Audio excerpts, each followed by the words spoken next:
धार्मिक पौराणिक ऐतिहासिक कथाओं का संग्रह the Mytho Tales YouTube channel पर आपका स्वागत है। आज हम आपको बताएंगे हिंदू धर्मानुसार 4 युग क्या हैं और उनकी क्या विशेषताएं हैं। समय को 4 युगों में विभाजित किया गया है। इन्हें सतयुग, त्रेता युग, द्वापर युग और कली युग के नाम से जाना जाता है। इन युगों की लंबाई देवताओं के वर्षों के संदर्भ में परिभाषित की गई है। सतयुग में देवताओं के 4000 वर्ष, त्रेता में 3000, द्वापर में 2000 और कलयुग में 1000 वर्ष होते हैं। सतयुग, त्रेता युग, द्वापर युग और कली युग के एक चक्र को महायुग के रूप में जाना जाता है। इस प्रकार एक महायुग देवताओं के 10,000 वर्षों का प्रतीत होता है, लेकिन यह बिल्कुल सही नहीं है।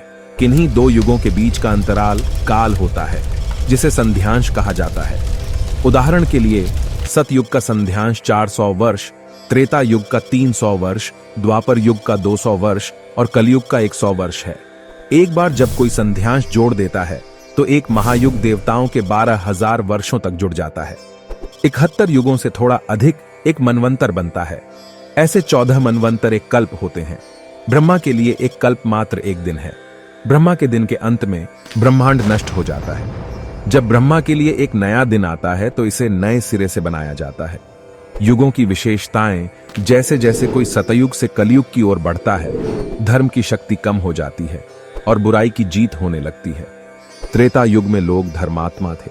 वर्णाश्रम धर्म की व्यवस्था त्रेता युग से चली आ रही है।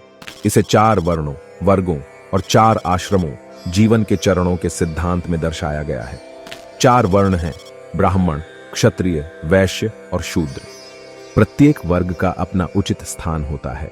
प्रत्येक का अपना निश्चित व्यवसाय होता है, जो श्रम विभाजन के सिद्धांतों द्वारा निर्धारित होता है। 4 आश्रम ब्रह्मचर्य विद्यार्थी जीवन है, गार्हस्थ्य गृहस्थ अवस्था, वानप्रस्थ वन निवास अवस्था और सन्यास उपदेश। त्रेता युग में सभी लोग वर्णाश्रम धर्म के सिद्धांतों का पालन करते थे। व्यक्ति समान रूप से सुंदर और समान रूप से धनवान थे। गरीबी और बीमारी अज्ञात थी। मौसम साफ था और शुरुआत में घर बनाने की कोई जरूरत नहीं थी। शहरों और गांवों का पता नहीं था। लोग पहाड़ों और महासागरों के तटों पर स्वतंत्र रूप से रहते थे। लेकिन जैसे जैसे लोग बुरे होते गए, मौसम खराब होता गया।